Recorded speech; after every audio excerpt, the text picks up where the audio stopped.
नमस्ते, welcome to the UPSC podcast channel.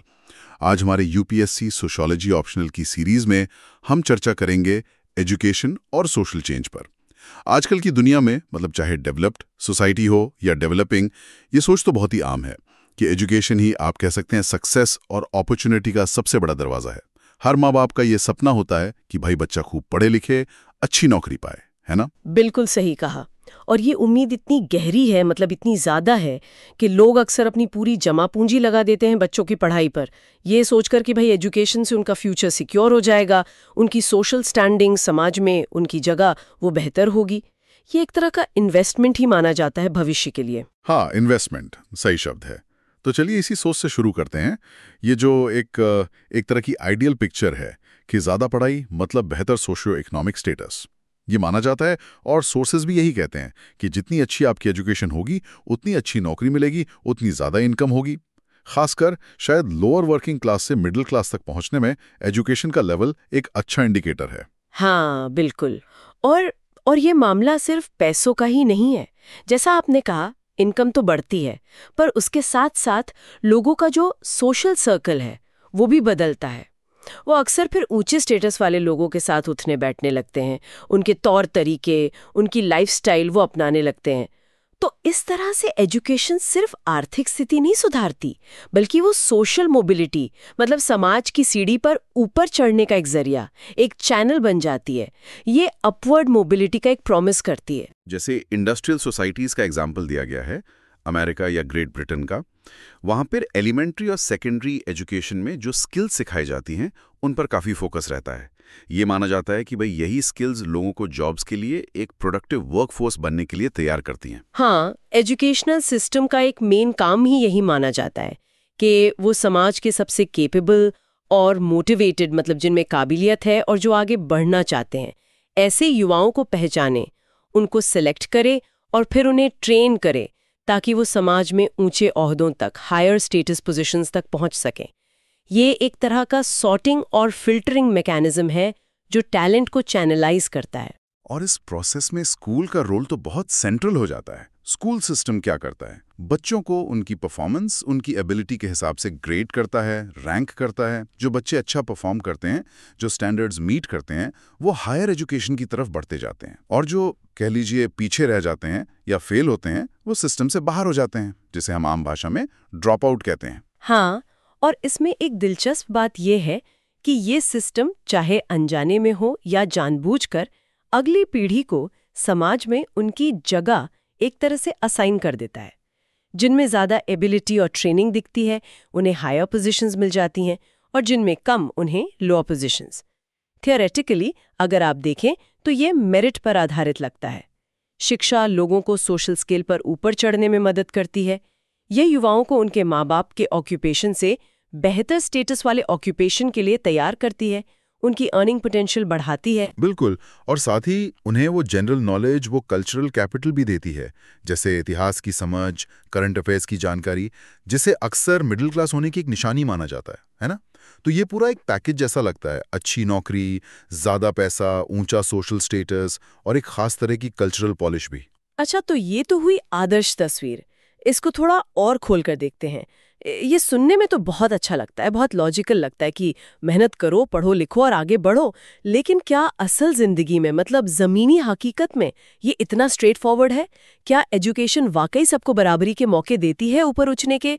Sources तो इशारा करते हैं कि भाई कई ऐसी बाधाएं हैं, कई ऐसे फैक्टर्स हैं जो एजुकेशन के इस मोबिलिटी फंक्शन को रोकते हैं, उसे काउंटर करते हैं। मुझे हमेशा ये सवाल आता है मन में कि ये जो कहावत है, पढ़ोगे लिखोगे बनोगे नवाब, इसमें असल जिंदगी में कितनी सच्चाई है? ये सवाल बिल्कुल जायज है, और असलियत काफी पेचीदा है। जैसा आपने कहा, फैक्टर्स जैसे कि वेल्थ, परिवार की संपत्ति, सोशल क्लास, आप किस वर्ग से आते हैं, और भारत के कॉन्टेक्स्ट में देखें तो जाति एक बहुत ही बड़ा फैक्टर है।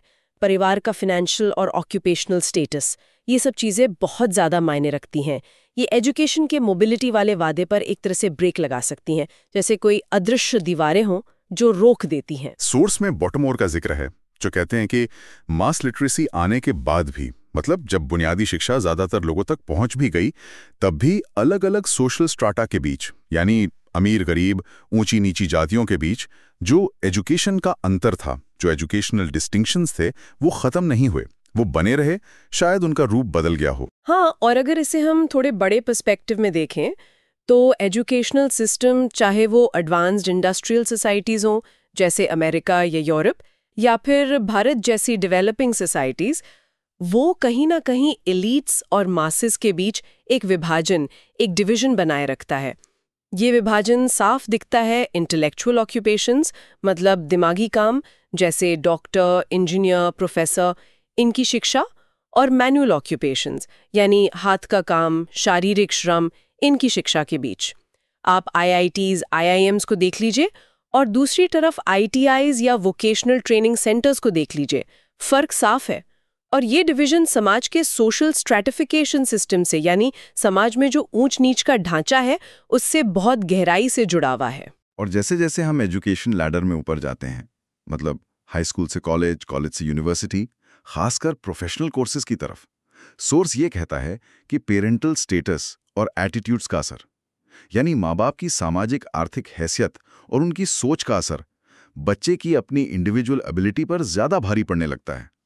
इसका मतलब तो ये हुआ कि हायर एजुकेशन के मौके और फिर अच्छी नौकरी और सोशल मोबिलिटी के चांसेस काफी हद तक इस बात पर डिपेंड करने लगते हैं कि आपके माँ बाप कौन हैं, वो क्या करते हैं, उनकी पहुंच कहां तक है। इंडिविजुअल मेरिट कहीं पीछे छूटने लगता है ना? ले बड़े बच्चे के लिए, मान लीजिए एक मजदूर या रिक्शा वाले के बच्चे के लिए पढ़ लिख कर बहुत ऊंचे सोशल स्टेटस तक पहुंचना कितना मुश्किल होता है। रिसर्च भी यही दिखाती है कि ज्यादातर लोअर स्ट्रेटा के बच्चे स्कूल में कदम रखने से पहले ही डिसएडवांटेज्ड होते हैं। उनके घर का माहौल, रिसोर्सेज की कमी, पोषण की कमी, ये सब उन्हें शुरुआत से ही पीछे धकेल देता है। और फिर स्कूल या दूसरे सोशल इंस्टीट्यूशंस भी अक्सर उन्हें इस डिसएडवांटेज से उबारने में पूरी तरह कामयाब नहीं हो पाते। वो जो खाई है वो शायद और चौड़ी होती जाती है। सोर्स में 1972 की एक ब्रिटिश स्टडी का जिक्र है जो नफील कॉलेज में हुई थी। ये स्टडी सजेस्ट करती है कि हाल के दशकों में एजुकेशन का असर सोशल मोबिलिटी पे शायद सोशल क्लास स्ट्रक्चर को बदलने की बजाय उसे बनाए रखने में, मतलब परपेचुएट करने में, यानी जैसा है वैसा ही रखने, या शायद कहें कि जो ढांचा थोड़ा लचीला हो रहा था उसे वापस और मजबूत करने, unfreezing the structure that might have been loosening की दिशा में ज्यादा रहा है। ये तो थोड़ी चौंकाने वाली बात है। मतलब शिक्षा बदलाव लाने की जगह मौजूदा व्यवस्था को ही और पक्का कर रही है। हाँ, ये एक क्रिटिकल पर्सपेक्टिव है और काफी सोचने पर मजबूर करता है। इंस्टीट्यूशनली देखें, यानी संस्थागत रूप से, तो एजुकेशन को अचीवमेंट का मुख्य जरिया माना जाता है, principal agent of achievement. Theoretically आप अपनी मेहनत और काबिलियत से आगे बढ़ सकते हैं, जिसे हम मेरिटोक्रेसी कहते हैं, पर साथ ही अस्क्रिप्टिव फोर्सेस यानी जन्म आधारित कारक, जैसे आपका परिवार किस क्लास या जाति का है, आपका लिंग क्या है, आप किस इलाके से हैं, ये सब भी पीढ़ी दर पीढ़ी ऑक्यूपेशनल स्टेटस को पास ऑन करने में, यानी माँ बाप का पेशा बच्चों तक पहुंचाने में अपना रोल निभाते हैं। ये दोनों फोर्सेस, अचीवमेंट और अस्क्रिप्शन, एक साथ काम कर रही होती हैं और अक्सर ऐसा लगता है कि अस्क्रिप्टिव फोर्सेस ज्यादा हावी हो जाती हैं। हाँ, सोर्स ये भी मानता है कि नॉमिनली, मतलब कहने के लिए कागजों पर, कम सोशल स्टेटस वाले बच्चों के लिए ऊपर उठने के मौके पहले से ज्यादा दिखते हैं। रिजर्वेशन पॉलिसीज हैं, स्कॉलरशिप्स हैं, लॉज हैं जो इक्वल अपॉर्चुनिटी की बात करते हैं।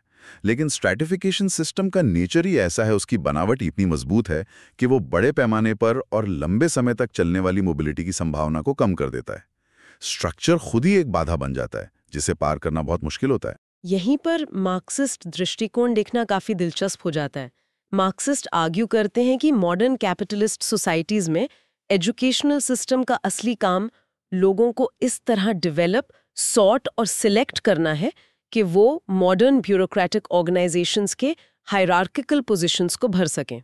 मतलब कुछ लोग मैनेजर बने, कुछ क्लर्क, कुछ वर्कर, और इसका छुपा हुआ मकसद होता है पूंजीवादी सामाजिक संबंधों को, यानी capitalist social relations of production को बनाए रखना और रिप्रोड्यूस करना। स्कूल एक तरह से बड़ी सोसाइटी का छोटा रूप है, एक माइक्रोकॉस्मोस। स्कूल में बच्चे हायरार्की सीखते हैं, कंपटीशन सीखते हैं, रूल्स मानना सीखते हैं, अथॉरिटी की ओबीडियंस सीखते हैं। ये सब उन्हें बाद में कैपिटलिस्ट वर्कप्लेस के लिए तैयार करता है। तो मार्क्सवादी नजरिए से देखें तो स्कूल सिर्फ सिखाने की जगह नहीं, बल्कि समाज के ऊंच नीच के ढांचे को यानी क्लास स्ट्रक्चर को अगली पीढ़ी में जस का तस पहुंचाने वाली एक फैक्ट्री की तरह काम करता है। तो मतलब पहले कई सारी थियरीज थीं जो बड़ी ऑप्टिमिस्टिक थीं, जैसे यूएसए में फंक्शनलिज्म, जो मानता था कि एजुकेशन समाज को सुचारू रूप से चलाने के लिए जरूरी काम करती है, सबको उनकी काबिलियत के हिसाब से सही जगह पहुंचाकर सोशल ऑर्डर बनाए रखती है।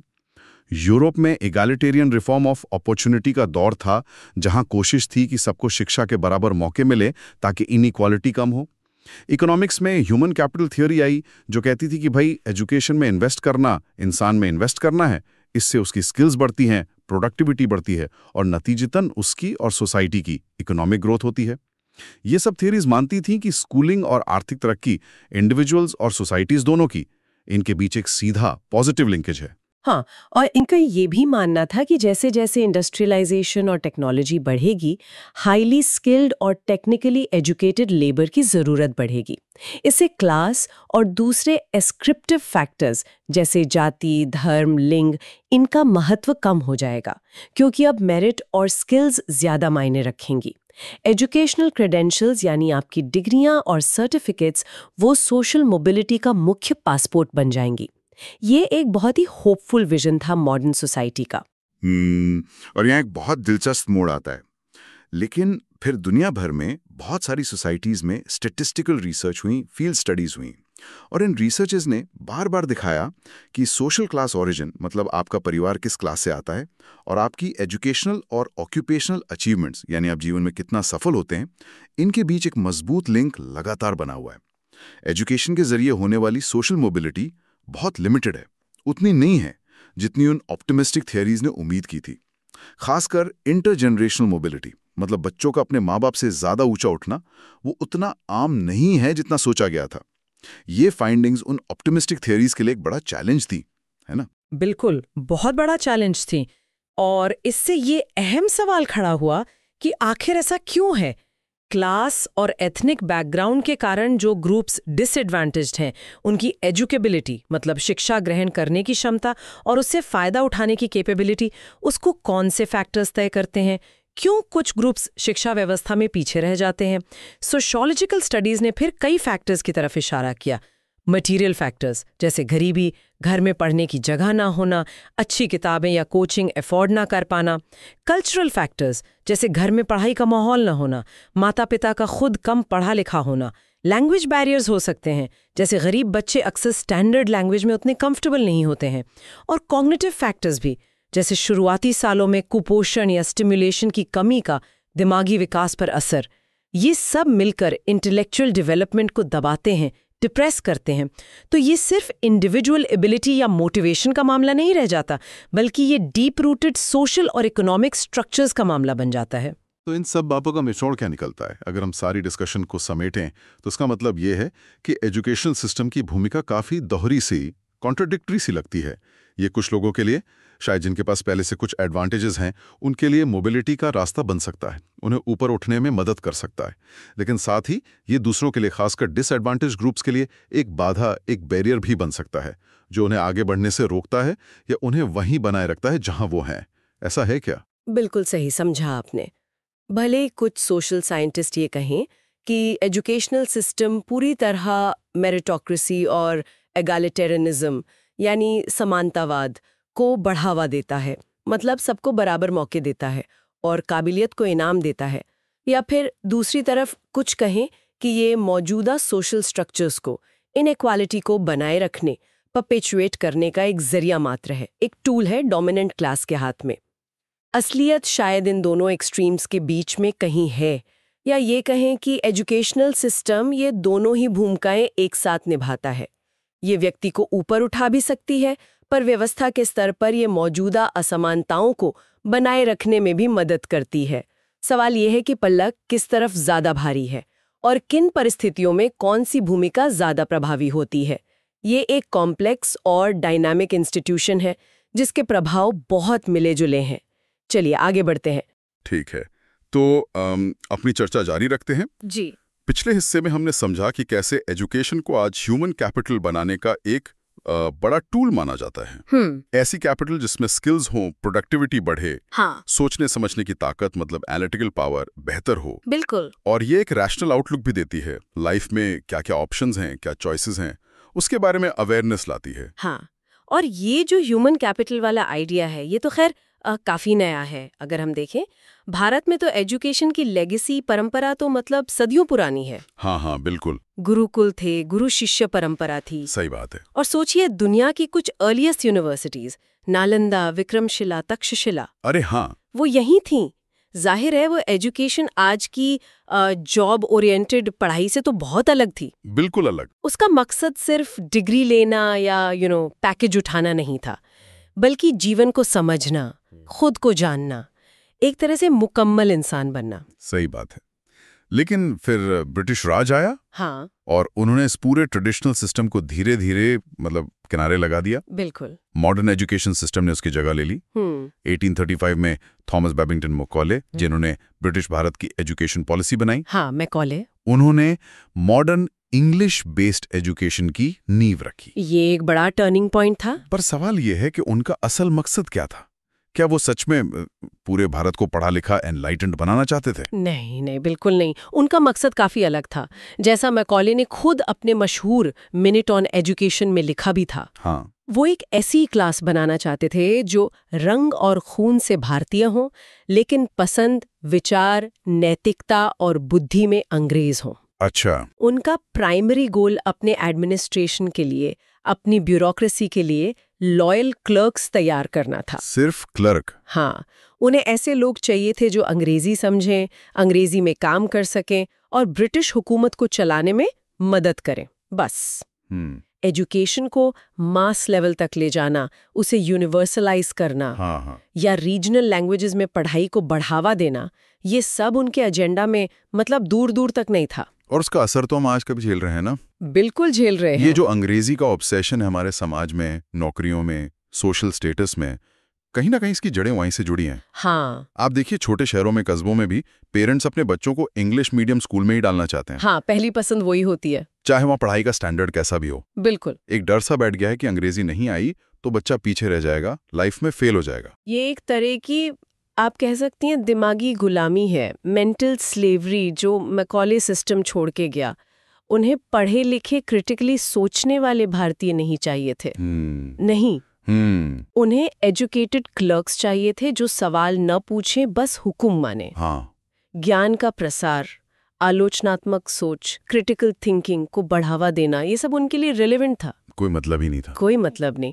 उनका फोकस था एफिशिएंट एडमिनिस्ट्रेटर्स बनाना, वो भी अपने मतलब के लिए। लेकिन ऐसा भी नहीं कि सबने इसे चुपचाप एक्सेप्ट कर लिया। नहीं। कुछ नेशनलिस्टिक लीडर्स ने इसका विरोध भी किया, अपने ऑल्टरनेटिव मॉडल्स खड़े करने की कोशिश की। हाँ, जरूर। लोकमान्य तिलक, पंडित मदन मोहन मालवीय, रविंद्रनाथ ठाकुर, स्वामी श्रद्धानंद, महात्मा गांधी जैसे लोग समझ रहे थे कि ये अंग्रेजी शिक्षा हमें अपनी संस्कृति, अपनी जड़ों से काट रही है। हाँ, और ये एफर्ट्स बहुत जरूरी थे उस वक्त। जैसे पंडित मदन मोहन मालवीय ने बनारस हिंदू यूनिवर्सिटी की स्थापना की। हाँ, BHU, जिसका मकसद भारतीय मूल्यों और ज्ञान विज्ञान को बढ़ावा देना था। बिल्कुल। रविंद्रनाथ टैगोर ने शांति निकेतन बनाया, एक ऐसी जगह जहां बच्चे प्रकृति के करीब आर्ट और म्यूजिक के साथ सीखें, रट्टा मार के नहीं। हाँ, वो तो बिल्कुल अलग कॉन्सेप्ट था। Exactly. ये सब कोशिशें थी अपनी भाषा, अपनी संस्कृति में शिक्षा देने की। गांधी जी की नई तालीम का कॉन्सेप्ट भी इसी दिशा में एक मतलब क्रांतिकारी कदम था। हाँ, उसकी बात करेंगे हम। हाँ, शायद आगे करें। ये नेता समझ रहे थे कि एजुकेशन सिर्फ डिग्री या नौकरी का जरिया नहीं है, ये कैरेक्टर बिल्डिंग, सेल्फ अवेयरनेस और नेशनल कॉन्शियसनेस जगाने का माध्यम है। तो ये तो हुई आजादी से पहले की कहानी। एक तरफ कॉलोनियल सिस्टम, दूसरी तरफ ये स्वदेशी प्रयास। हाँ, फिर जब देश आजाद हुआ 1947 में, तब तो चैलेंजेस और भी बड़े थे। अरे बहुत बड़े। आजादी के समय हालात सच में बहुत खराब थे।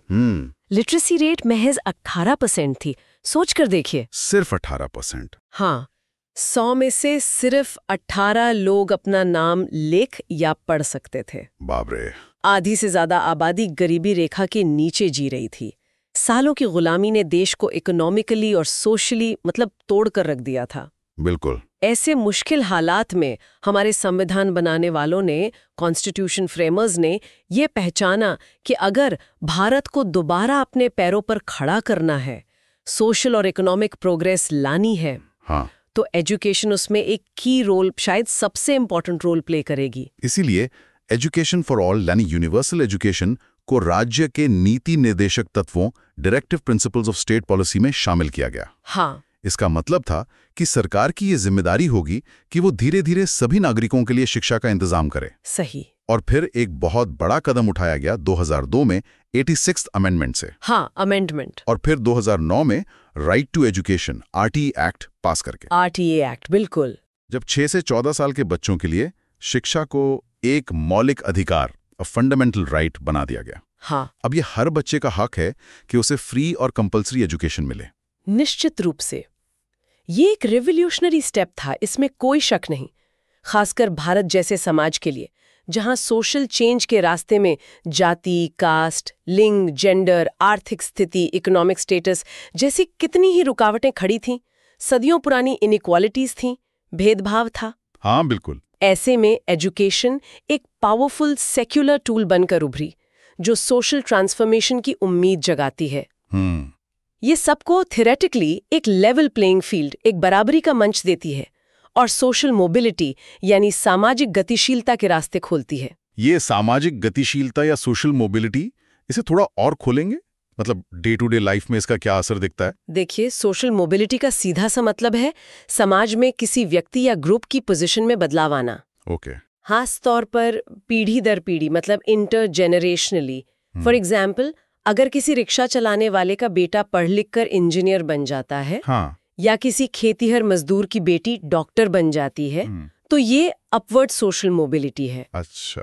भारत जैसे देश में जहां कास्ट सिस्टम ने सदियों तक लोगों के पेशे और उनकी सोशल स्टैंडिंग को जन्म से ही फिक्स कर दिया था, वहां एजुकेशन ही वो सबसे बड़ा जरिया है जिससे कोई भी अपनी मेहनत और काबिलियत के दम पर अपनी सर्कमस्टेंसेस को बदल सकता है। हाँ, ये बात तो है। ये उस रिजिड सोशल स्ट्रक्चर को चैलेंज करती है। हाँ, ये तो हम अपने आसपास देखते भी हैं, कितनी कहानियां सुनते हैं। बिल्कुल। कि गांव के किसी गरीब परिवार का बच्चा, जिसके घर में शायद पहली बार कोई स्कूल गया हो, वो पढ़ लिख कर IAS ऑफिसर बन गया। हाँ, हाँ। या किसी पिछड़े इलाके की लड़की, जहां पर लड़कियों को पढ़ाना ही बड़ी बात मानी जाती है, वो हाईटेक जॉब कर रही है। सही। ये एजुकेशन की ही तो ताकत है जो पीढ़ियों से चली आ रही बीड़ियों को तोड़ सकती है। एग्जैक्टली। रियल लाइफ स्टोरीज ही तो उम्मीद देती हैं।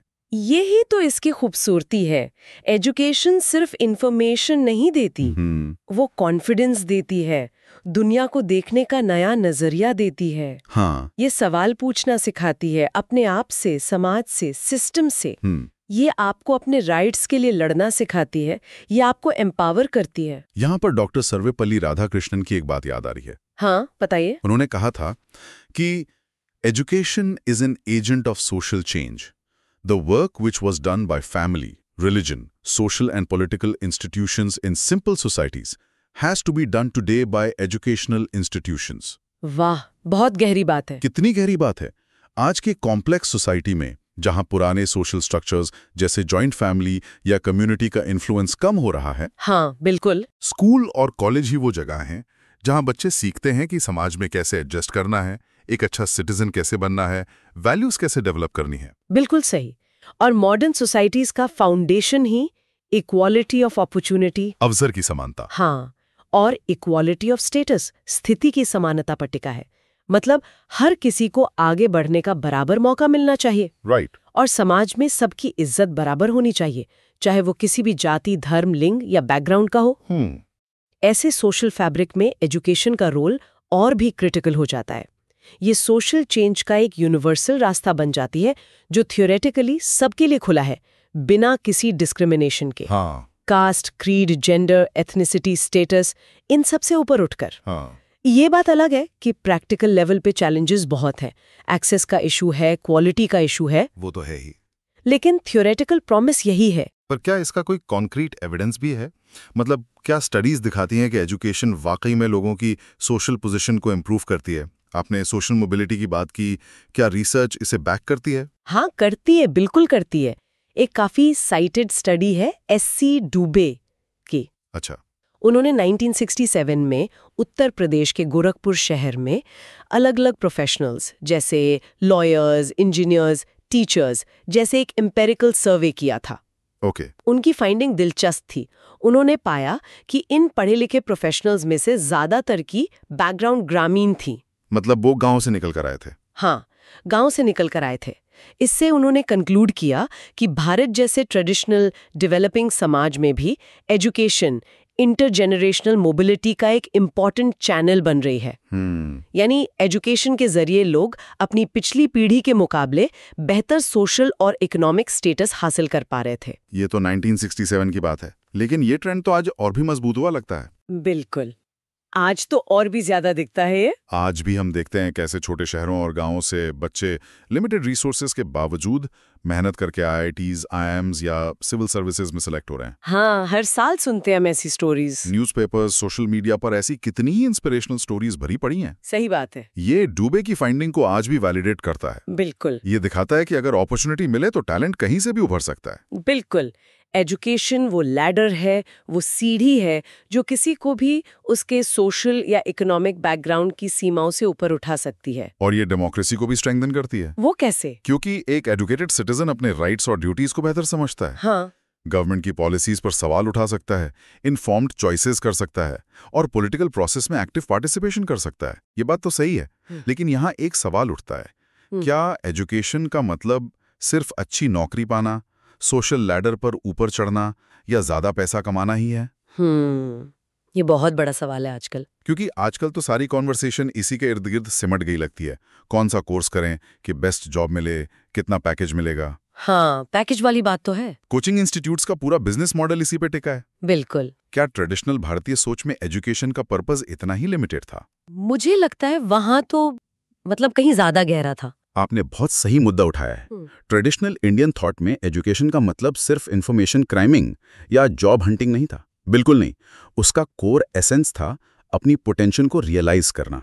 अच्छा। अपनी क्षमताओं को पहचानना और उन्हें डेवलप करना as an integrated aspect of growing up. ये सिर्फ दिमाग को ट्रेन करना नहीं था, बल्कि पूरे पर्सनालिटी का, पूरे वजूद का विकास करना था। इंटेलेक्चुअल, मॉरल, स्पिरिचुअल, फिजिकल, सब कुछ। मतलब holistic development. Exactly. Ananda Kumaraswamy जो इंडियन आर्ट और फिलॉसफी के बहुत बड़े स्कॉलर थे, हाँ, सुना है नाम। उन्होंने कुछ आइडियल्स बताए थे जो उनके अनुसार एक मीनिंगफुल एजुकेशन सिस्टम में होने चाहिए। क्या थे वो आइडियल्स? सुनने में दिलचस्प लग रहा है। पहला, यूनिवर्सल फिलोसफिकल एटीट्यूड। मतलब? यानी लाइफ को, यूनिवर्स को एक बड़ी होलिस्टिक पर्सपेक्टिव से देखना, सिर्फ अपने छोटे से स्वार्थ या दायरे में ना फंसे रहना। ओके। दूसरा, recognition of the sacredness of all things. सभी चीजों की पवित्रता। हाँ, ये वेस्टर्न सोच से अलग है, जहाँ लाइफ को अक्सर सेक्रेड, पवित्र और प्रोफेन, अपवित्र, सांसारिक में बांट दिया जाता है। हाँ, होता है। भारतीय परंपरा में हर चीज में, हर काम में, प्रकृति में, नॉलेज में डिविनिटी देखी जा सकती है। जैसे हम अपने टूल्स की पूजा करते हैं, विश्वकर्मा पूजा, नदियों को माँ मानते हैं, ज्ञान को देवी सरस्वती मानते हैं।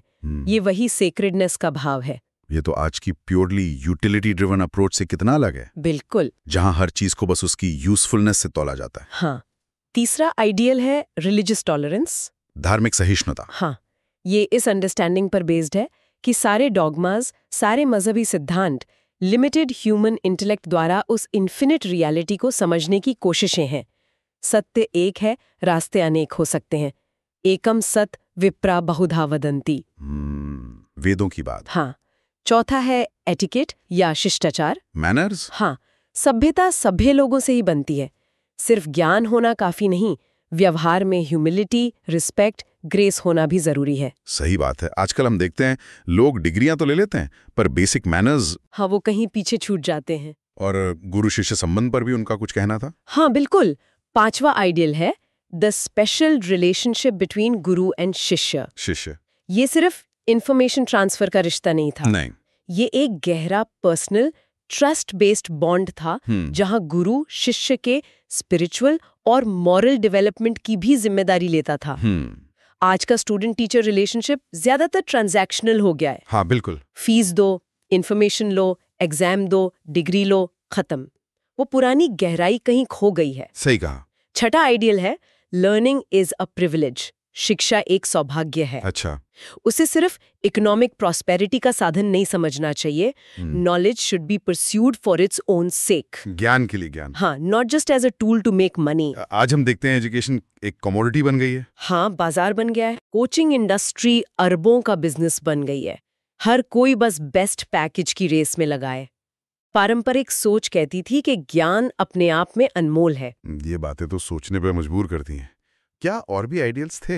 हाँ, सातवां है altruism and the recognition of the unity of all life. परोपकार। और वसुधैव कुटुंबकम की भावना, the whole world is one family. हाँ। अपने स्वार्थ से ऊपर उठकर दूसरों की भलाई के बारे में सोचना, सारे जीवों में एकता देखना। और आठवां, control of thought, not merely of action. विचारों पर नियंत्रण। हाँ, सिर्फ अपने कर्मों पर ही नहीं बल्कि अपने विचारों पर भी कंट्रोल रखना, मन को साधना, नेगेटिव थॉट्स को रोकना। अच्छा, जैसे आजकल माइंडफुलनेस या सेल्फ डिसिप्लिन कहते हैं। हाँ, कुछ वैसा ही समझ लीजिए। तो इसका मतलब ये हुआ कि ट्रेडिशनल इंडियन एजुकेशन सिस्टम का फोकस बहुत होलिस्टिक था। बहुत ज्यादा। गुरुकुल्स में सिर्फ किताबी ज्ञान नहीं बल्कि moral education, physical training, character building सब पर जोर दिया जाता था। हाँ, वो सिर्फ रटना नहीं बल्कि जीना सिखाते थे। बिल्कुल। चरित्र निर्माण, वैल्यूज का विकास, ये सब एजुकेशन का कोर माने जाते थे। और इसी होलिस्टिक अप्रोच से इंस्पायर होकर महात्मा गांधी ने बेसिक एजुकेशन या नई तालीम का कॉन्सेप्ट दिया था। हाँ, नई तालीम। वो मुकाले वाली इंग्लिश एजुकेशन के सख्त खिलाफ थे।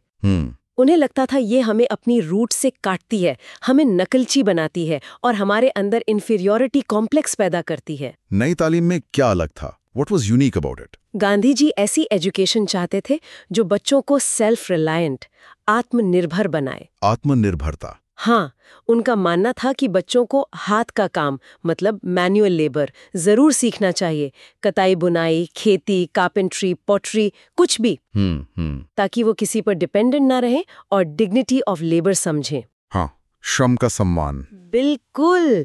साथ ही एजुकेशन ऐसी हो जो उनमें नॉन वायलेंस के प्रति कमिटमेंट पैदा करे, उन्हें अपने राइट्स और रिस्पॉन्सिबिलिटीज के प्रति अवेयर बनाए और कम्युनिटी पार्टिसिपेशन के लिए तैयार करे। अच्छा। वो चाहते थे कि एजुकेशन बच्चों को अच्छा इंसान और जिम्मेदार नागरिक बनाए, सिर्फ किताबी कीड़ा नहीं। और इसमें ह्यूमन लेबर की डिग्निटी पर बहुत जोर था, है ना? बहुत ज्यादा। आजकल तो व्हाइट कॉलर जॉब्स को ही रिस्पेक्ट मिलती है, हाथ से काम करने को छोटा समझा जाता है। हाँ, ये बहुत क्रूशियल पॉइंट है गांधी जी के विचारों का। उनके नई तालीम के मॉडल में मैनुअल लेबर की अप्रिसिएशन सेंट्रल थी। वो मानते थे कि हेड, हार्ट और हैंड यानी दिमाग, दिल और हाथ तीनों का बैलेंस डेवलपमेंट होना चाहिए। तीनों का? हाँ, सिर्फ दिमागी काम को ऊंचा और हाथ के काम को नीचा मानना गलत है। उनके एजुकेशन संबंधी विचार आज भी मुझे लगता है बहुत रेलेवेंट लगते हैं। हाँ, बिल्कुल। शरीर, मन और आत्मा का टोटल डेवलपमेंट, सेल्फ रेस्ट्रेंट, आत्मसंयम, सेल्फ रिलायंस, आत्मनिर्भरता, सेल्फ सैक्रिफाइस, आत्म बलिदान, सेल्फ फुलफिलमेंट, आत्मपूर्ति और कम्युनिटी पार्टिसिपेशन, सामुदायिक भागीदारी के जरिए। वाकई सोचिए अगर आज के एजुकेशन सिस्टम में नई तालीम के कुछ एलिमेंट्स इंटीग्रेट किए जाएं। हाँ, जैसे स्कूल में ही बच्चों को कंपलसरी कोई स्किल सिखाया जाए, मैनुअल वर्क की रिस्पेक्ट करना सिखाया जाए, सोशल सर्विस को करिकुलम का हिस्सा बनाया जाए, तो शायद ये अनएम्प्लॉयमेंट, स्किल गैप जैसी प्रॉब्लम्स का कुछ सोल्यूशन निकल पाए। हो सकता है। बच्चे शायद सिर्फ मार्क्स और डिग्रीज के पीछे भागने के बजाय लाइफ स्किल सीखें, जिम्मेदार बने। ये एक बहुत बड़ा सवाल है जिस पर हमें सोचने की जरूरत है। गांधी जी का विजन हमें चैलेंज करता है कि हम रीएवैल्यूएट करें कि हमारी एजुकेशन का अल्टीमेट गोल क्या होना चाहिए। हाँ। सिर्फ एक सक्सेसफुल प्रोफेशनल तैयार करना या एक ethically sound, socially responsible, compassionate human being भी बनाना। क्या आज का सिस्टम इन दोनों गोल्स को अचीव कर पा रहा है या कहीं एक तरफ ज्यादा झुक गया है? ये ट्रेडिशनल आइडियल्स और मॉडर्न रियलिटीज का क्लैश और गांधी जी का एक ऑल्टरनेटिव पाथ दिखाना, ये सब वाकई बहुत फूड फॉर थॉट देता है। चलिए इस चर्चा को आगे बढ़ाते हैं। हाँ। और देखते हैं कि आजादी के बाद भारत का एजुकेशन सिस्टम इन अलग अलग फिलॉसफीज और प्रैक्टिकल चैलेंजेस के बीच कैसे इवॉल्व हुआ। ठीक है, चलो अपनी चर्चा को आगे बढ़ाते हैं। आज हम बात कर रहे हैं शिक्षा और सामाजिक परिवर्तन के इस काफी पेचीदा रिश्ते पर। हाँ। और जो स्रोत हमें मिले हैं उन्हीं के आधार पर ये बातचीत होगी। हाँ। और ये समझना जरूरी है कि ये मामला सिर्फ स्कूल कॉलेज की डिग्री या किताबों तक ही सीमित नहीं है। बिल्कुल नहीं। इसका असर बहुत गहरा है, बहुत फैला हुआ है। जरा सोचिए, पुराने जमाने में जब प्रिंटिंग प्रेस आई तो अचानक से क्या हुआ? धर्म ग्रंथ, नए विचार, वो सब उन लोगों तक भी पहुंचने लगे। हाँ, जिन तक पहले पहुंच नहीं थी। बिल्कुल, जिन्हें सदियों से ज्ञान से दूर रखा गया था। हाँ, खासकर निचली कही जाने वाली जातियों को। सही बात है। तो ये जानकारी का फैलना ही अपने आप में एक क्रांति जैसा था, मतलब एक बड़ा सामाजिक बदलाव। बिल्कुल सही कहा। और आज भी देखें तो शिक्षा का मतलब सिर्फ वो नहीं है जो क्लासरूम में पढ़ाया जा रहा है। जब हम सेक्स एजुकेशन या जेंडर इक्वालिटी जैसे जरूरी मुद्दों की बात करते हैं तो ये सिर्फ किताबों के चैप्टर तो है नहीं। समाज में जो इतनी गहरी जड़ें जमाए हुए हैं, जातिगत भेदभाव जिसे कास्ट इनइक्वालिटी कहते हैं, या लोगों के बीच जो स्टेटस का फर्क है, उसे सिर्फ टेक्स्ट बुक में समानता का पाठ पढ़ा देने से थोड़ी ही मिटाया जा सकता है। हाँ, ये बात तो है। इसके लिए समाज में जो इनफॉर्मल तरीके हैं ना, जैसे नुक्कड़ नाटक हो गए, आस पड़ोस की बैठकें, मीडिया की मुहिम, आजकल तो व्हाट्सएप पर भी कितने जागरूकता संदेश चलते हैं। हाँ, वो तो है। तो इन सब के जरिए लगातार सोच बदलने और लोगों को सेंसिटिव बनाने की जरूरत है, सेंसिटाइजेशन की। ये सब भी तो शिक्षा का ही एक व्यापक रूप है। हाँ, और इतिहास देखें तो बड़े सामाजिक सुधार अक्सर इसी इनफॉर्मल एजुकेशन और जागरूकता के दम पर हुए। बिल्कुल। जैसे सती प्रथा का अंत, सती एबोलिशन एक्ट, या बाल विवाह रोकने का कानून, चाइल्ड मैरिज एक्ट। ये कानून सिर्फ इसलिए कामयाब नहीं हुए कि सरकार ने बना दिए, नहीं, बल्कि इसलिए भी कि समाज के भीतर एक तबका था जो पढ़ा लिखा, जागरूक हुआ। उसने इन बुराइयों के खिलाफ आवाज उठाई, एक माहौल बनाया। सही। लोगों की सोच बदली। हाँ, लोगों की सोच बदली, तब जाकर ये कानून जमीन पर असर दिखा पाए। वरना तो कितनी कानून फाइलों में ही रह जाते हैं। और देखिए, यही वो पेच है कि आज भी हमारे स्कूलों के फॉर्मल करिकुलम में भले ही जेंडर इक्वालिटी पर कितना ही जोर दिया जा रहा हो, जमीनी हकीकत कई बार बहुत अलग होती है। हाँ, ये तो दिखता है। स्कूल में बच्चे पढ़ते हैं कि लड़का लड़की बराबर है, लेकिन घर आकर क्या देखते हैं कि माँ ही सारा काम कर रही है, या बहन को पढ़ने से ज्यादा घर के काम में लगाया जा रहा है, या फिर वर्क प्लेस पर भी महिलाओं को समान मौके या समान वेतन नहीं मिलता। सही बात है। इसकी बड़ी वजह यही है कि जो साथ में इनफॉर्मल एजुकेशन और सामाजिक जागरूकता चाहिए ना, वो उस लेवल पे नहीं पहुंच पाई है अभी। असली बदलाव सिर्फ सिलेबस बदलने से नहीं आता। नहीं, समाज की सोच और व्यवहार बदलने से आता है। बिल्कुल। अच्छा, अब इस पर आते हैं कि भारत में शिक्षा को एम्पावरमेंट यानी सशक्तिकरण का एक बड़ा टूल माना तो जाता है। हाँ, माना जाता है। लेकिन इसका बंटवारा और इस्तेमाल बहुत ही असमान है। मतलब राज्यों के बीच जो पर कैपिटा एजुकेशन एक्सपेंडिचर है, प्रति व्यक्ति शिक्षा खर्च, उसमें तो बहुत अंतर है। जमीन आसमान का अंतर है। एक तरफ लक्षद्वीप है, जहां एक बच्चे पे साल में लगभग 3,440 रुपए खर्च हो रहे हैं। अच्छा। वहीं दूसरी तरफ बिहार जैसा राज्य है, जहां ये आंकड़ा सिर्फ 386 रुपए है। सिर्फ 386? बाप रे। हाँ, ये अंतर 10 गुना के करीब है। ये आंकड़ा सिर्फ एक नंबर नहीं है, ये तो पूरी कहानी कह रहा है। सही। ये दिखा रहा है कि आप कहाँ पैदा हुए हैं। ये बात ही तय कर दे रही है कि आपको कैसी शिक्षा मिलेगी। ये सिर्फ सुविधाओं का फर्क नहीं है, ये सीधे तौर पर तय कर रहा है कि किस राज्य के बच्चे भविष्य में अवसरों की दौड़ में कितना आगे या पीछे रह जाएंगे। बिल्कुल। ये तो शिक्षा के जरिए बराबरी लाने के बजाय जो मौजूदा असमानता है उसको और मजबूत करने जैसा हो गया। हाँ, और इसका असर साफ दिखता भी है। केरल और तमिलनाडु जैसे राज्यों को देखें। हाँ, उन्होंने लगातार निवेश किया है शिक्षा में। हाँ, और नतीजे सामने हैं। उन राज्यों में लिटरेसी रेट्स बहुत ऊंची हैं। लिंगानुपात, सेक्स रेशियो बेहतर है। लगभग सभी बच्चे अस्पतालों में जन्म लेते हैं। इंस्टीट्यूशनल डिलीवरी ज्यादा है। अच्छा। ई-गवर्नेंस मतलब सरकारी कामकाज में टेक्नोलॉजी का इस्तेमाल ज्यादा है। लोगों की पॉलिटिकल पार्टिसिपेशन ज्यादा जागरूक है। हेल्थ कवरेज का स्तर बेहतर है। ये सब कहीं ना कहीं बेहतर शिक्षा से जुड़ा हुआ है। सही। ये दिखाता है कि शिक्षा में किया गया निवेश लंबे समय में समाज को कितना फायदा पहुंचाता है। लेकिन यहाँ एक और सवाल उठता है, क्या सिर्फ ज्यादा पैसा खर्च कर देना ही काफी है? शायद नहीं। शायद नहीं। हमारे शिक्षा व्यवस्था के ओरिएंटेशन में ही, मतलब उसकी पूरी दिशा और सोच में ही बदलाव की जरूरत लगती है। किस तरह का बदलाव? हमारी जो फॉर्मल एजुकेशन है वो अक्सर सिर्फ डिग्री देने पर केंद्रित है, एम्प्लॉयमेंट ओरिएंटेड नहीं है। अच्छा। ज्यादा जोर रट्टा मारने पर है, रोट लर्निंग पर। बस जैसे तैसे इम्तिहान पास कर लो। हाँ, ये तो है। इसमें इनोवेटिवनेस मतलब कुछ नया रचने की सोच और इनक्विजिटिवनेस यानी सवाल पूछने, जानने की इच्छा, उसको जैसे दबा दिया जाता है। बिल्कुल। कॉलेजों में तो अक्सर यही माहौल दिखता है। स्टूडेंट्स का सारा ध्यान सेमेस्टर एग्जाम, ग्रेड्स, सीजीपीए इसी पर रहता है। हाँ, विषय को गहराई से समझने, उस पर बहस करने, कुछ नया सोचने का माहौल ही कहाँ बन पाता है। सही। प्रोफेसर लेक्चर देते हैं, छात्र नोट्स लेते हैं और फिर सब इम्तिहान के लिए गाइड और पिछले सालों के पेपर्स में जुट जाते हैं। असल सीखना कहीं पीछे छूट जाता है। और फिर हैरानी होती है कि डिग्रियां तो हैं, पर काबिलियत कहाँ है। और इसी से जुड़ा एक गहरा विरोधाभास सामने आता है जो वाकई चौंकाने वाला है। क्या? National sample survey office NSSO का साल 2000 का डेटा वो बताता है कि भारत में सबसे ज्यादा बेरोजगारी, अनएम्प्लॉयमेंट पढ़े लिखे युवाओं में थी। सच में? हाँ, पढ़े लिखों में? हाँ, सेकेंडरी लेवल या उससे ज्यादा पढ़े युवाओं में बेरोजगारी की दर 7.1% थी। अच्छा। जबकि प्राइमरी स्तर तक पढ़े या अनपढ़ लोगों में ये सिर्फ 1.2% थी। अरे, ये तो उल्टी बात हो गई। बिल्कुल। सोचिए, जिसके पास डिग्री है वो बेरोजगार है और जो कम पढ़ा लिखा है उसे शायद कोई ना कोई काम मिल जा रहा है, भले ही छोटा मोटा क्यों ना हो। एजुकेशन पिरामिड, हाँ, वो बहुत स्टीप है। बहुत ज्यादा स्टीप, यानी खड़ी ढलान वाला है। मतलब स्कूल के शुरुआती लेवल पर तो बहुत सारे बच्चे दाखिला लेते हैं, एनरोलमेंट बढ़ रहा है। हाँ, प्राइमरी लेवल पे तो। लेकिन जैसे जैसे हम ऊपर की तरफ जाते हैं, हायर एजुकेशन, कॉलेज, फिर मास्टर्स, PhD, लोगों की संख्या तेजी से घटती जाती है। बिल्कुल। बहुत कम लोग शिक्षा की सीढ़ी पर ऊपर तक पहुंच पाते हैं। ये एक तरह का फिल्ट्रेशन सिस्टम बन गया है। हाँ, जहाँ बहुत लोग छट जाते हैं।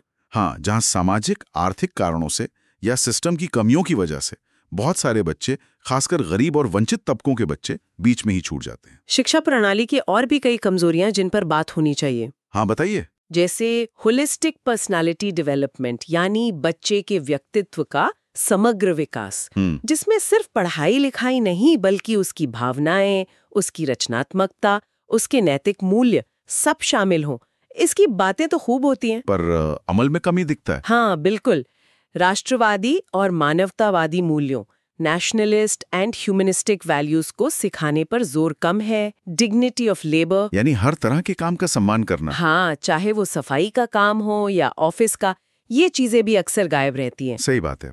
आजकल तो जैसे पूरी शिक्षा व्यवस्था एक रेस बन गई है। हाँ, बस रेस। अच्छे नंबर लाओ, बढ़िया कॉलेज में एडमिशन लो और फिर सबसे ऊंचा पैकेज पाओ। बच्चों पर, माँ बाप पर, समाज का इतना ज्यादा प्रेशर है, बहुत ज्यादा, कि चरित्र निर्माण, कैरेक्टर बिल्डिंग, सहानुभूति, एम्पैथी, आलोचनात्मक सोच, क्रिटिकल थिंकिंग जैसे जरूरी पहलू कहीं पीछे छूट जाते हैं। बच्चा रोबोट की तरह परफॉर्म तो कर रहा है, पर एक बेहतर इंसान बन पा रहा है या नहीं, ये सवाल जैसे गौण हो गया है। और इस पूरी प्रक्रिया में शिक्षा धीरे धीरे एक प्रॉफिट सेंट्रिक एक्सरसाइज बनती जा रही है।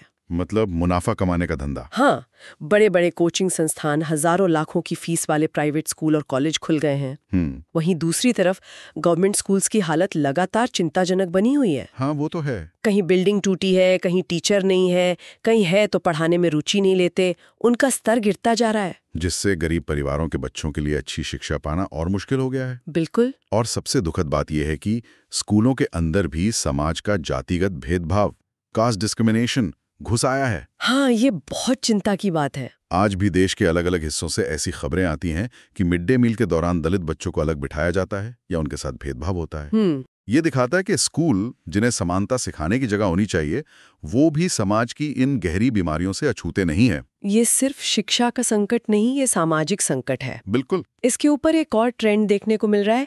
कई जातिगत संगठन, कास्ट एसोसिएशंस और धार्मिक संगठन, रिलीजियस एसोसिएशंस, वो भी अपने अपने स्कूल कॉलेज चला रहे हैं। ऊपर से देखने में लग सकता है कि चलो शिक्षा का प्रसार हो रहा है, लेकिन ये एक समतामूलक समाज, इगैलिटेरियन सोसाइटी बनाने के रास्ते में एक बाधा भी बन सकता है। कैसे? क्योंकि ऐसे संस्थानों में अक्सर एक खास जाति, धर्म या विचारधारा को ही बढ़ावा मिलता है। अच्छा। जो समाज को जोड़ने के बजाय बांटने का काम कर सकता है। अगर इसे बड़े परिप्रेक्ष्य, बिगर पिक्चर में देखें तो ये समाज में पहले से मौजूद दरारों को और गहरा कर सकता है। बिल्कुल। तो यहाँ तक की बातचीत से ये तो साफ है कि शिक्षा सामाजिक बदलाव लाने का एक बहुत शक्तिशाली औजार है, इसमें कोई शक नहीं। हाँ बिल्कुल। लेकिन शायद ये सोचना कि सिर्फ शिक्षा ही सारी समस्याओं का हल है, ये ठीक नहीं है। नहीं, बिल्कुल नहीं। शिक्षा अकेली काफी नहीं है, इसकी अपनी सीमाएं हैं। हाँ, इसकी सीमाएं और चुनौतियां साफ दिखती हैं। जैसे मालविका कार्लेकर अपने अध्ययन में एक दिलचस्प बात बताती है। क्या? पश्चिम बंगाल और आंध्र प्रदेश जैसे राज्यों में मुस्लिम महिलाओं में लिटरेसी रेट तो काफी अच्छी है, मतलब वो पढ़ी लिखी हैं। अच्छा। लेकिन इसके बावजूद उनका इकोनॉमिक पार्टिसिपेशन यानी नौकरियों या कारोबार में हिस्सेदारी बहुत कम है। ओहो। तो यहाँ देखिए, शिक्षा तो है पर वो आर्थिक सशक्तिकरण में तब्दील नहीं हो पा रही है। कहीं ना कहीं सामाजिक और सांस्कृतिक बाधाएं आड़े आ रही हैं, जो महिलाओं को घर की चारदीवारी से बाहर निकलकर काम करने से रोक रही हैं। सही। ये दिखाता है कि सिर्फ डिग्री दे देना जेंडर इक्वालिटी की गारंटी नहीं है। और इसी तरह का एक और उदाहरण नॉर्थ ईस्ट से आता है। हाँ। जाक्सा बताते हैं। हाँ। तो वहाँ के ट्राइबल यूथ, आदिवासी युवा अच्छी नौकरी और बेहतर जिंदगी की उम्मीद में पढ़ते लिखते हैं, डिग्रियां हासिल करते हैं। लेकिन जब उन्हें अपनी पढ़ाई लिखाई के हिसाब से मौके, अपॉर्चुनिटीज नहीं मिलते, जब उन्हें लगता है कि सिस्टम में उनके लिए जगह नहीं है, तो निराशा होती है। बाहरी निराशा और गुस्सा भर जाता है उनमें। और कई बार ये पढ़े लिखे निराश युवा गलत रास्ते पर चल पड़ते हैं। अच्छा। हथियार उठा लेते हैं या चरमपंथी गुटों में शामिल हो जाते हैं, निफेरियस एक्टिविटीज में लग जाते हैं। ओहो, ये तो खतरनाक है। हाँ, यहाँ भी शिक्षा तो मिली, पर जब उसके साथ अवसर और उम्मीद नहीं जुड़ी तो नतीजा समाज के लिए खतरनाक हो गया। सिर्फ डिग्री का कागज काफी नहीं है। सही कहा। इसके अलावा शिक्षा के रास्ते में कई तरह की स्ट्रक्चरल और इंफ्रास्ट्रक्चरल हर्डल्स भी हैं। ढांचागत और बुनियादी सुविधाओं से जुड़ी बाधाएं। हाँ, जीन ड्रेस भारत में स्कूली शिक्षा की 3 बड़ी समस्याओं की ओर इशारा करते हैं। कौन सी 3? पहली, पॉल इंफ्रास्ट्रक्चर, खराब बुनियादी ढांचा। स्कूलों में ढंग के क्लासरूम नहीं, पीने का साफ पानी नहीं, लड़कियों के लिए अलग और चालू हालत में टॉयलेट नहीं। सोचिए, इन बुनियादी चीजों के बिना पढ़ाई कैसे होगी? सही बात है। और दूसरी इररेलेवेंट करिकुलम, अप्रासंगिक पाठ्यक्रम। जो स्कूलों में पढ़ाया जा रहा है वो बच्चों की असल जिंदगी, उनके माहौल, उनकी जरूरतों से कितना जुड़ा हुआ है। क्या वो उन्हें सिर्फ रटना सिखा रहा है या जीवन जीने के लिए जरूरी हुनर भी दे रहा है? और तीसरी समस्या जो उन्होंने बताई, तीसरी और शायद सबसे अहम, पुअर क्वालिटी ऑफ टीचर्स, शिक्षकों की खराब गुणवत्ता। अच्छा। शिक्षकों की भारी कमी है, खासकर सरकारी स्कूलों में। जो है उनमें से कई अच्छी तरह ट्रेन नहीं है या उनमें पढ़ाने का जोश, मोटिवेशन ही नहीं है। हाँ, ये सुनने में आता है। कई शिक्षक क्लास में आते ही नहीं, कई आते हैं तो बस टाइम पास करते हैं। जब पढ़ाने वाला ही ठीक नहीं होगा तो बच्चे क्या सीखेंगे? सही। ये तीनों समस्याएं, इंफ्रास्ट्रक्चर, करिकुलम और टीचर क्वालिटी, मिलकर हमारी स्कूली शिक्षा की कमर तोड़ रही हैं। हाँ, और इसी का नतीजा है कि भले ही प्राइमरी लेवल पर यूनिवर्सल एनरोलमेंट हो गया है, ज्यादातर बच्चे स्कूल में नाम तो लिखवा लेते हैं लेकिन टिकते नहीं हैं। हाँ, बीच में ही पढ़ाई छोड़ने वालों की तादाद, ड्रॉप आउट्स बहुत ज्यादा है। खासकर लड़कियां या गरीब, दलित, आदिवासी परिवारों के बच्चे। वो आगे नहीं पढ़ पाते। हाँ, आगे की पढ़ाई जारी नहीं रख पाते। उन्हें या तो घर के काम में लगना पड़ता है या बचपन में ही मजदूरी करनी पड़ती है। और शिक्षा का बढ़ता खर्च, कॉस्ट ऑफ एजुकेशन, ये भी एक बहुत बड़ी दीवार है। हाँ, बहुत बड़ी। प्राइवेट स्कूलों की महंगी फीस, कोचिंग का बोझ, किताबों यूनिफॉर्म का खर्चा, ये सब उठाना भारत के करोड़ों परिवारों के लिए मुमकिन नहीं है। सही। ये आर्थिक असमानता सीधे सीधे शिक्षा के अवसरों में असमानता पैदा करती है। तो कुल मिला के बात यह है कि शिक्षा कोई पैनेसिया नहीं है, कोई रामबाण इलाज नहीं है। जैसा अक्सर मान लिया जाता है कि बस पढ़ लिख लो, सारी मुश्किलें दूर हो जाएंगी, ऐसा नहीं है। ठीक है। कोई भी समाज पूरी तरह से ओपन नहीं होता जहां हर किसी को अपनी मेहनत और काबिलियत के दम पे आगे बढ़ने के बिल्कुल बराबर मौके, ट्रू मोबिलिटी मिले। शिक्षा सामाजिक बदलाव का एक जरूरी और प्रभावी साधन बन सकती है, लेकिन तभी कब? जब उसके साथ साथ समाज के ढांचे में मौजूद दूसरी बड़ी बाधाओं को, स्ट्रक्चरल बैरियर्स को भी हटाया जाए। जैसे कि समाज में गहरी पैठ बनाए हुए जातिवाद, लिंग के आधार पर होने वाला भेदभाव, जेंडर डिस्क्रिमिनेशन, धार्मिक पूर्वाग्रह और सबसे बढ़कर आर्थिक असमानता। जब तक ये बड़ी दीवारें खड़ी रहेंगी, अकेली शिक्षा जादू की छड़ी की तरह सब कुछ नहीं बदल सकती। मतलब अकेली शिक्षा काफी नहीं है? नहीं, education works best when accompanied by broader social and economic reforms. हमें एक मल्टी प्रोंग्ड अप्रोच की जरूरत है। तो ये थी हमारी आज की चर्चा शिक्षा और सामाजिक परिवर्तन के इन अलग अलग उलझे हुए पहलुओं पर। और ये बातचीत उन स्रोतों पर आधारित थी जो हमें मिले। हाँ, हमने देखा कि शिक्षा बदलाव के लिए कितनी जरूरी है, एक शक्तिशाली हथियार है, लेकिन इसकी अपनी सीमाएं और चुनौतियां भी हैं। बिल्कुल। खासकर भारत जैसे देश में जहां सामाजिक और आर्थिक खाई इतनी गहरी है। असली और टिकाऊ सामाजिक बदलाव सिर्फ स्कूलों और कॉलेजों से नहीं आएगा। नहीं, उसके लिए शिक्षा के प्रसार और सुधार के साथ साथ समाज के पूरे ढांचे में, हमारी सोच में और अवसरों के बंटवारे में भी बुनियादी बदलाव लाने होंगे। सही कहा। ये एक लंबी और मुश्किल लड़ाई है। बिल्कुल। ठीक है, तो हमें उम्मीद है कि शिक्षा और सामाजिक परिवर्तन पर हमारी आज की चर्चा आपको पसंद आई होगी। यूपीएससी विषयों पर ऐसी और चर्चाओं के लिए द यूपीएससी पॉडकास्ट चैनल को सब्सक्राइब करें। धन्यवाद। जय हिंद।